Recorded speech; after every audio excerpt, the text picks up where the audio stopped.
Nadako po sa ating pong devotion. Let's open our Bibles to Philippians chapter 2 verse 2 lang po. Babasahin lang po natin one verse. Philippians chapter 2 verse 2. Okay, basahin ko po, ano? Philippians chapter 2 verse 2. Fulfill ye my joy, that ye be like-minded, having the same love, being of one accord, of one mind. So tayo muna po yung manalangin.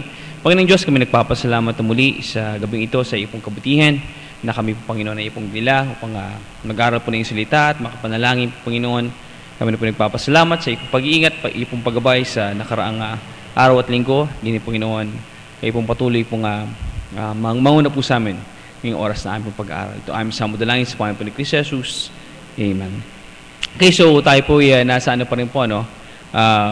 Theme po ng soul winning and discipleship. And so pong i-focus po natin yung ating pong study po, ano, on this verse. Philippians chapter 2 and verse number 2. And what struck me po, ano, yung last part po ng verse po, ano. Fulfill ye my joy that be like mine, having the same love, being in one accord and one mind. So, doon po sa ano po, no, sa first part po ng Philippians chapter 1 po, diniscuss po yun, how can we be, sabi natin, like-minded.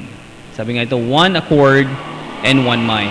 And it's very important po, no, sa bilang isang simbahan po, no, that we will be guided sa isa pong goal, diba? Sa isang target. Kung sakali pong hindi po tayo driven into one course, into one goal, ano, baka po kung saan po tayo makarating. Hindi pala tayo makakarating. Kasi parang na-imagine ko po, no, nung natandaan niyo po yung dragon boat po, di ba? They are, paddling. Sila po yung sumasagwan ng sabay-sabay. Sila po ay, yung precision ng pagkasabay-sabay pong sagwan nila, yun po yung magpapanalo sa kanila.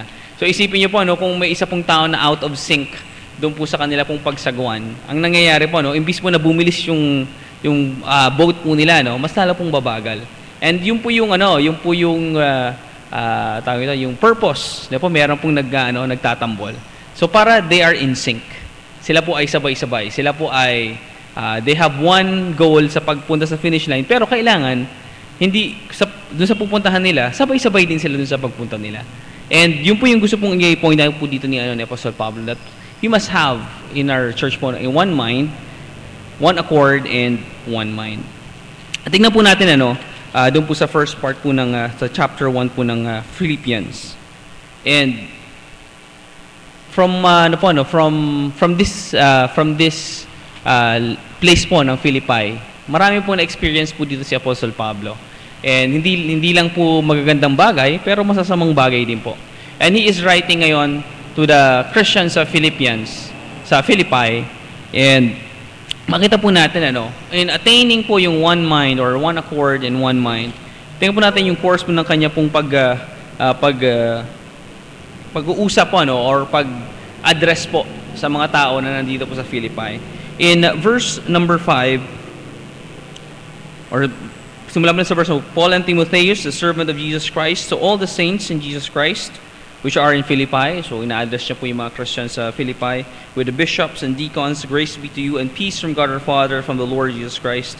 I thank my God upon every remembrance of you, always in every prayer of mine, for you all, making requests with joy, for their fellowship in the gospel from the first day until now, being confident of this very thing, that he which hath begun a good work in you will perform it until the day of Jesus Christ. So makita po natin yung first part po, ang gusto pong gawin ni Apostle Pablo, we must pray for each other. Yan po yung kanya pong desire po dun sa mga taga-Philippi. Even though that he is away, he wants the Philippians to pray for each other as he is doing. Verse number 5, sabi niya,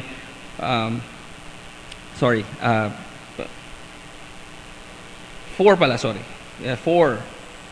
always in every prayer of mine for you all, making requests with joy. So parati daw, every time that he is going to God in prayer, nababanggit niya.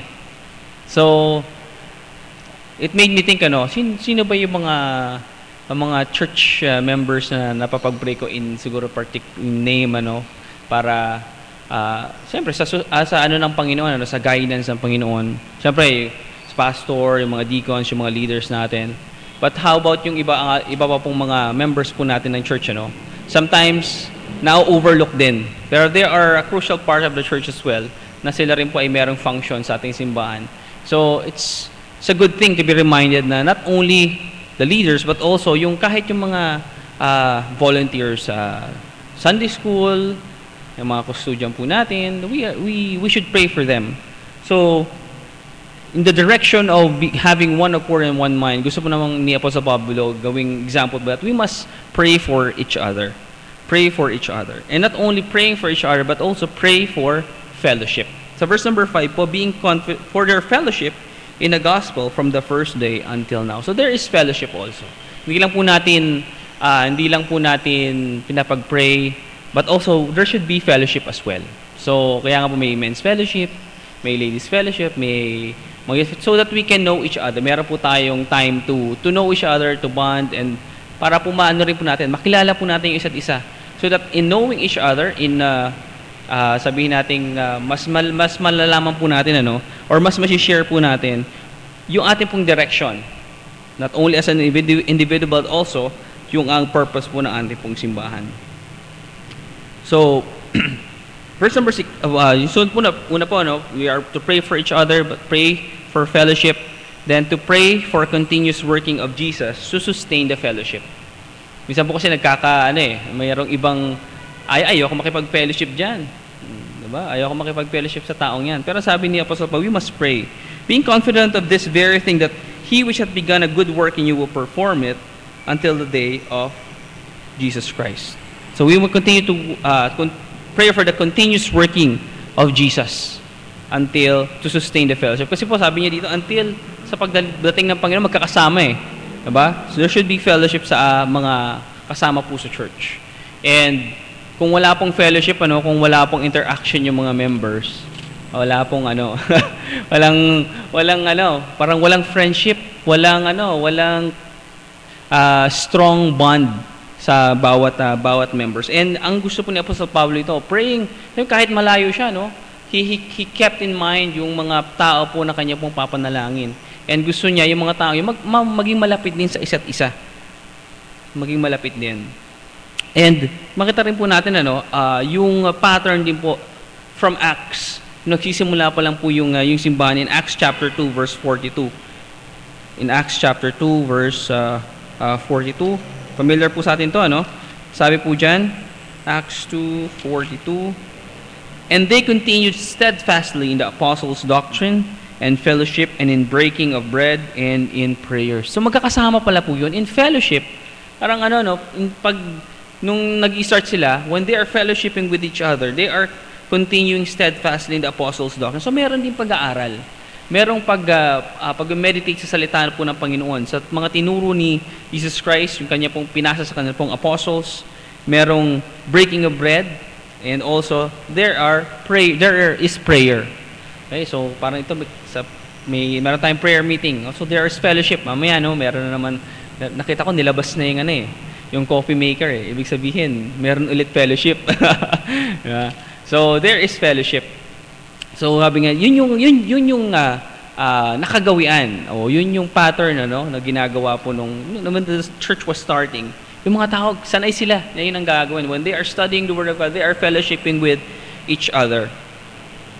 Okay, and also in verse, hindi lang po praying for fellowship, praying for the continuous working of Jesus sa ating pong fellowship, but also in in verse number 7, even it is meet for me to think this of you, all because I have you in my heart.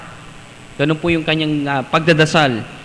Inasmuch as both in my bonds and in the defense and confirmation of the gospel, ye all are partakers of my grace.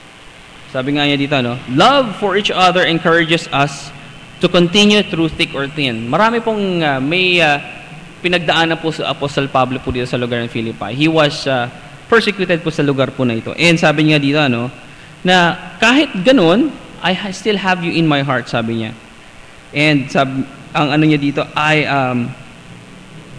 inasmuch as both in my bonds and in the defense and confirmation of the gospel, you are all partakers of my grace. Sila daw naging encouragement sa kanya.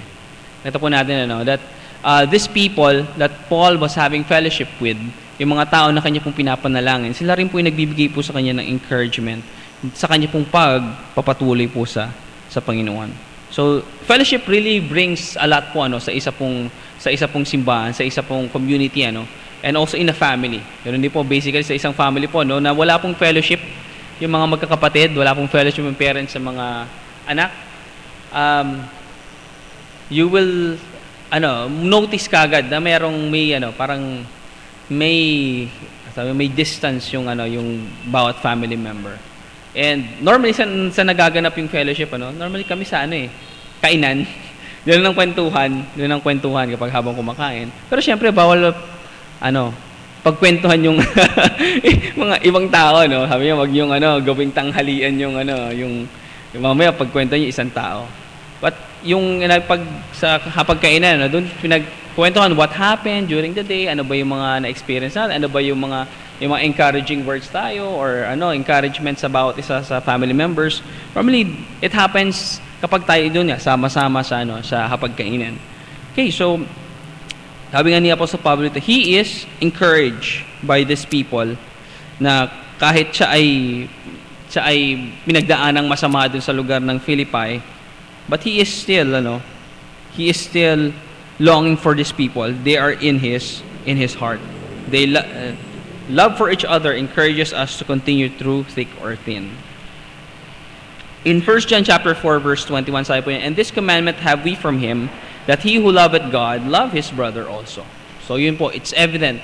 If we love God, then we should love our brother.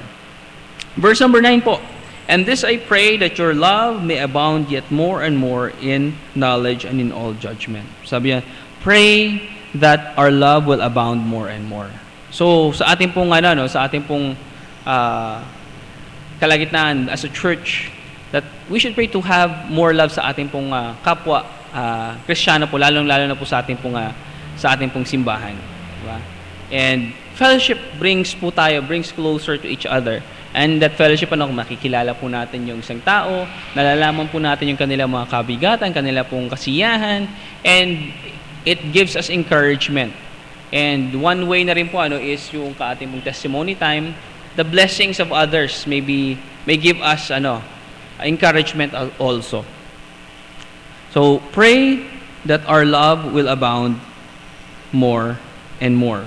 And in 1 Peter chapter 3 verse 8, finally, be all of one mind. Yung pagiging one mind pala po yun, in the direction of one accord and one mind was also discussed by Peter po, Be all of one mind, having, sabi niya, compassion or love one of another, love as brethren, be pitiful, be courteous. So it's very important to have love. Yung ating pag-ibig sa bawat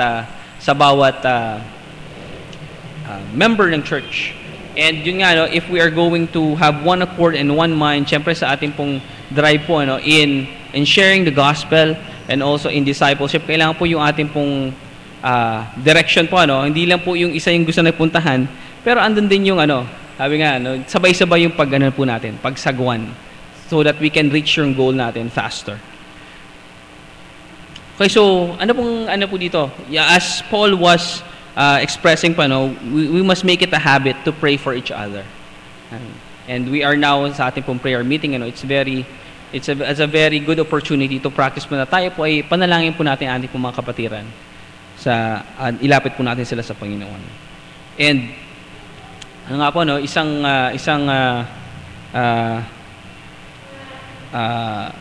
parang kasabihan parang pero English kasi kasabihan sabi nila, united we stand, diba? Divided we fall. Tama ba 'yon? Tama ba yung pagkakaano ko ba? United we stand, divided we fall. Yun yung sinasabi niya. So it's very important to have unity po. You have to have one mind, one accord sa ating pong church. If we don't have it, magulo po. Or sabihin natin, makakapunta man po tayo sa destination, but it will take us more time than if we are functioning na sabay-sabay. And di po, normally, sa service po natin, one illustration po, na if we are tuning ourselves sa isa pong goal and isa pong direction. Kung mapapansin niyo pag umaga po, pag umaga bago po magtumugtog po yung ating pong mga musicians, nagtotono po yan ng mga mga violins. Hindi po sila nagtotono sa isa't isa ganun, ang ginagawa po nila, pumupunta po sila dito sa piano. Doon po sila kumukuha ng tono. Diba, kung tama na po yung pitch ng kanila pong violin. Kung sakali po sigurong may diyan, may yung isa pa, kasi po ang gusto nila isang tunog, di ba po? Isang tunog. Kasi minsan baka po may piano din, same key pero out of tune. So ang mangyayari pag doon ka nagtono tapos sumabay ka dito, wala ka pa rin sa tono. Kasi yung iyong pag-tune hindi naaayon doon sa pag-tune doon sa isang instrument. So there is one standard, kumbaga. There is one tuning. So kung lahat tayo nandoon, nag-tune or lahat ng instrument din yun sa isang piano, then pag tinugtog po ng yung mga instrument po na yun, it's very good. It's very pleasing to the ears. Kasi pare-parehas po sila ng tono. Diba? Unlike kung yung isang instrument ay tune sa isang piano, out of tune pala dito, ang mangyayari noon, parang if there's something off, merong hindi masyadong magandang pakinggan sa tenga. Kasi parang merong hindi umaayon doon sa tunog. Hindi ka parehas ng tunog doon sa ibang mga instruments. Okay, so may kwento rin po, may kwento rin yan. Kukwento na ako na. May kwento rin. May isa pong illustration siya, isang kwento. Kasi may isang mama, siya po ay naglalakad. Makikita niyo sa may tulay, niya, parang may tatalon na tao, may tatalon. Sabi niya, saglit, wag kang tumalon. Huwag kang tatalon sa tulay. Sabi niya, bakit? Sabi niya, maraming sabi niya, there's so much to live for. Sabi niya, marami pang pwede mong gawin. Sabi niya, ano yun? Ano yung mga ano ba yung pwede ko pang maging reason ng gustuin kong mabuhay. Tinanong niya, relihiyoso ka ba? Napaisip yung mama. Sabi niya, oo, relihiyoso ako. So parehas tayo. Ako gusto ko mabuhay, parehas tayo. Sabi niya, Christian o Buddhist? Sabi niya Christian. Wow, parehas pa rin tayo. Ay, parehas pa rin tayo. Diba? So much alike, Sabi niya, okay, sabi niya, Episcopalian o Baptist? Sabi niya, Baptist ba? Parehas nga tayo. Parehas na parehas. Sabi niya, kinuha ko lang to. Ewan kung ano to. Sabi niya, Baptist Church of God o Baptist Church of the Lord? Sabi niya, Baptist Church of God. Wow, parehas pa rin. Malapit na, di ba? Parehas na parehas. Tapos sabi niya, Original Baptist Church of God o Reformed Baptist Church of God? Sabi niya, Reformed.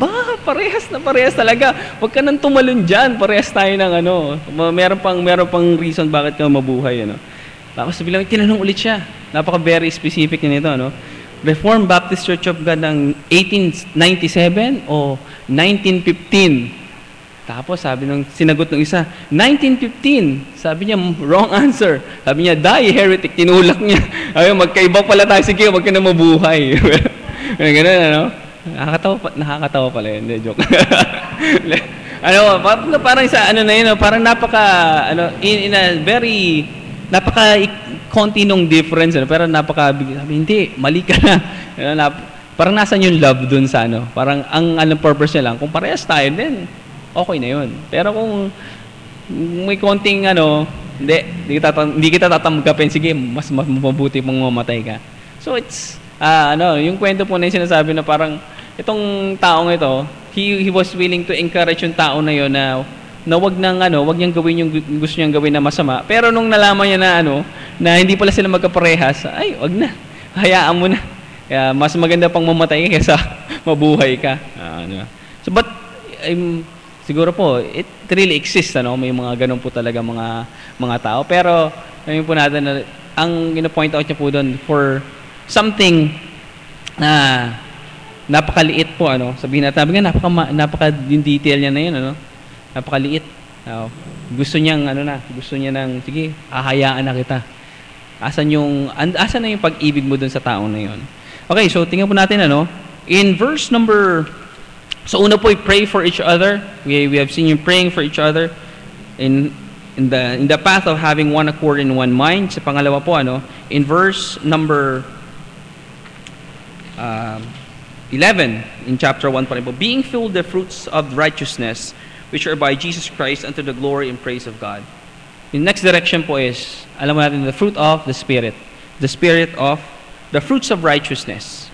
And makita po natin dyan, it's alam po natin, by heart malamang po is yung Galatians chapter 5 verses 22 to 23. Ano po yung fruit of the Spirit? Unang-una po dyan is love, joy, peace, long-suffering, gentleness, goodness, faith, meekness, temperance. Yan po yung mga bagay na kailangan po natin i-cultivate sa ating pong sarili.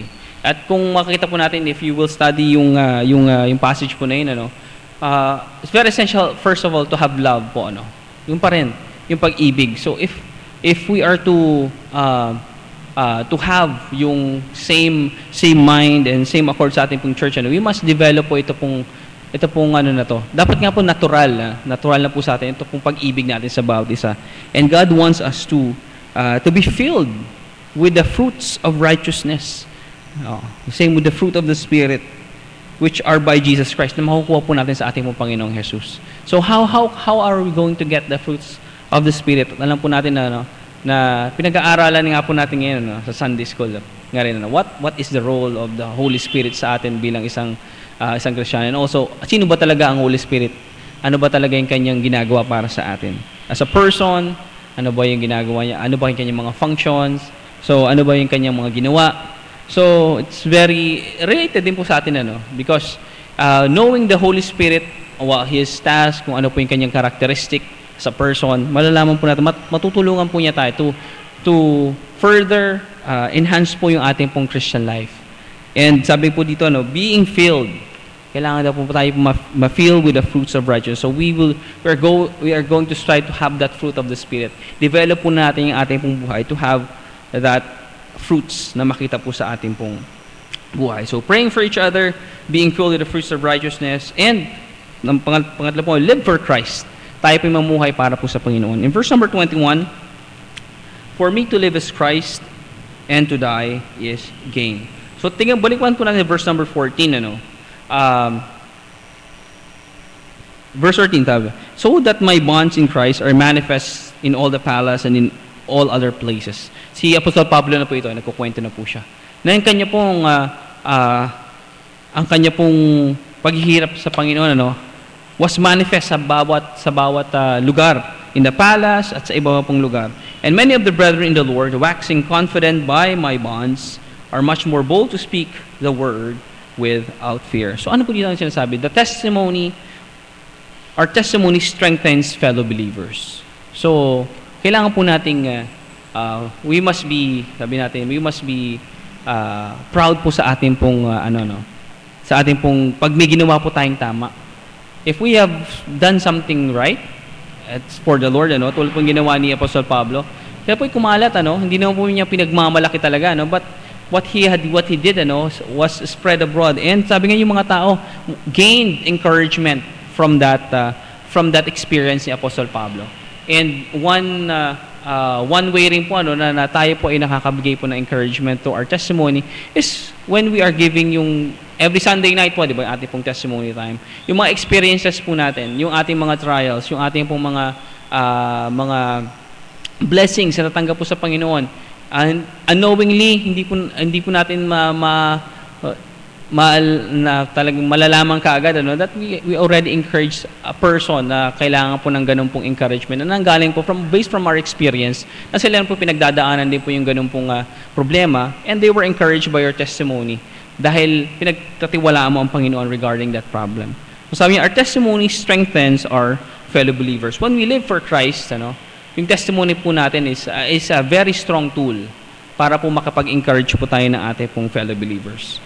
Also, sinabi rin po dito, verse in the couple of verses po, meron pong sinabi po ni Apostle Pablo in verse 15 hanggang verse 17. Yung iba, they have a different agenda in sharing the Word of God. They have a different agenda in preaching the Word of God. Pero sabi ni Apostle Pablo, we must be thankful pa rin. Kasi if they have preached the Word of God, if they have shared the Word of God, sabi niya dito, rejoice when the Word of God is preached, when the gospel is preached. Siyempre, very, very particular po tayo. What is the gospel? Ano po yung siyempre, kailangan po yung the gospel po na nasa Biblia po yung kailangan po tinuturo. Even if they have a different agenda, different purpose kung ba't po nila sinishare yun. But if the Word of God is preached and the gospel is preached, we must be thankful. Kasi hindi naman po sila yung hindi naman po sabi nga, hindi naman sila yung magsisave dun sa tao eh. It is the Holy Spirit that will convict that person. It is the Holy Spirit that will tell the person na siya po ay kailangan maligtas. It is still the Word of God, it is still the gospel na binibigay po natin. Okay, so sunod po so yung testimony and rejoicing when the gospel is preached. And in verse 27 po may nakalagay ito, only let your conversation be as it becometh the gospel of Christ, that whether I come and see you or else be absent, I may hear of your affairs. Sabi po dito, be a walking gospel. Yun po yung doon. Na pag nakita po kayo ng tao, kailangang may makita talagang kakaiba. Yun po yung mahirap po sa panahon po natin ngayon. Sometimes, ang tanong ng tao, Christian ka ba? Oo. Yeah. Anong pagkakaiba? Parang, yung kagano'n tanong sa'yo, anong pagkakaiba? Parang, wala naman ako nakikitang pagkakaiba sa ginagawa mo, sa ginagawa ko, sa pananalita mo, sa pananalita ko. What is the difference? So, yun yung challenge yun sa ating mga, mga Christian. But they must see the difference. Kailangan, parang may ma-distinguish, parang may kakaiba din sa taong yun.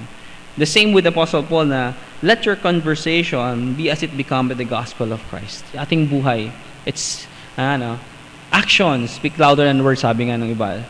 Actions speak louder than words. So, yung ating pong bawat kilos, bawat galaw, it is, a very powerful tool. And if we use that tool the wrong way, iba po yung magiging result noon. So, you must be very cautious.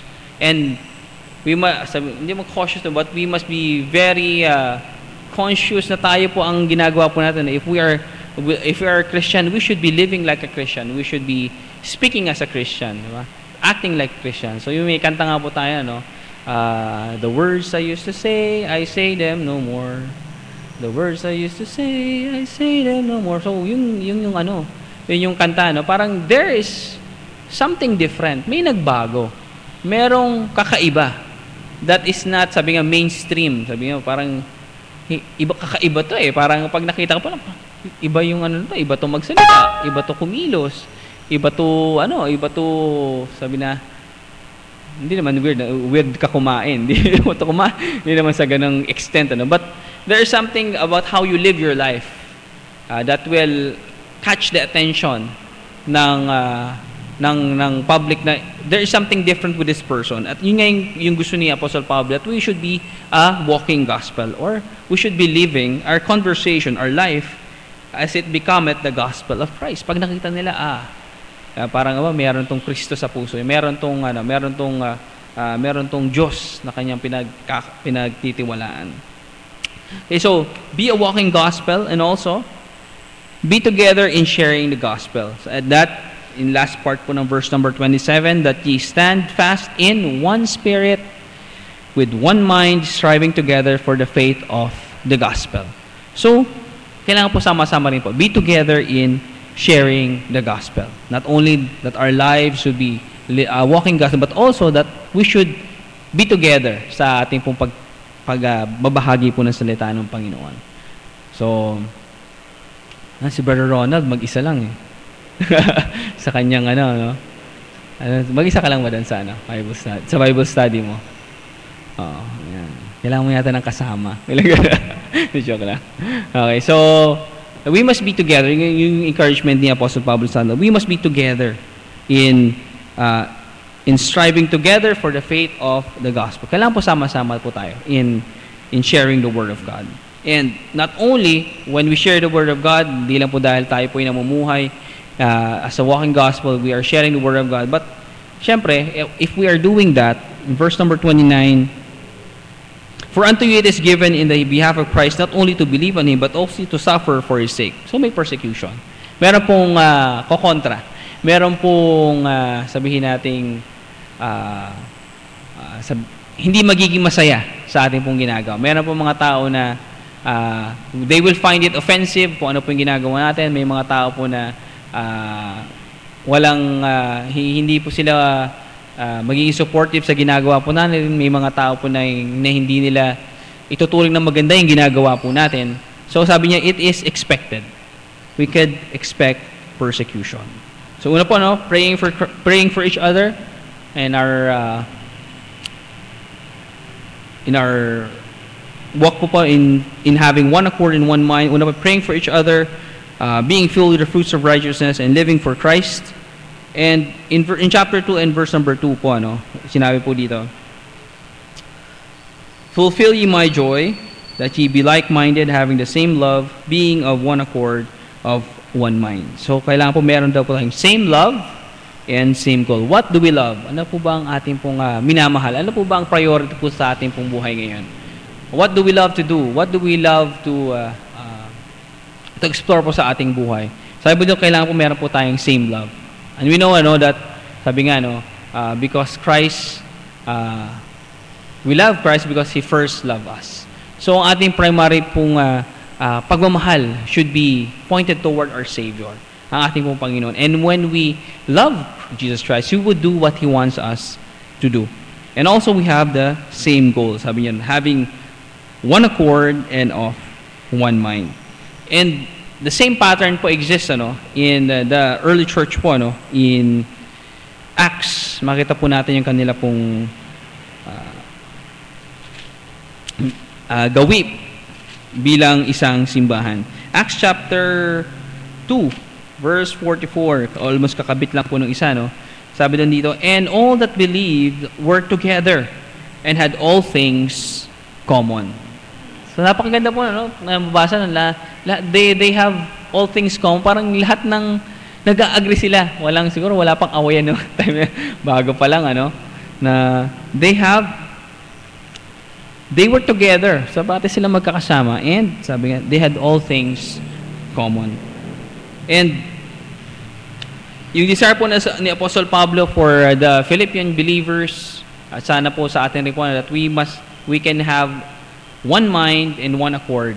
And as we continue po yung ating pong emphasis po sa ating soul winning and discipleship, that we will have that same desire po, to share the Word of God and to disciple po yung ating pong or to have a disciple para po sa taong pong ito ng 2014.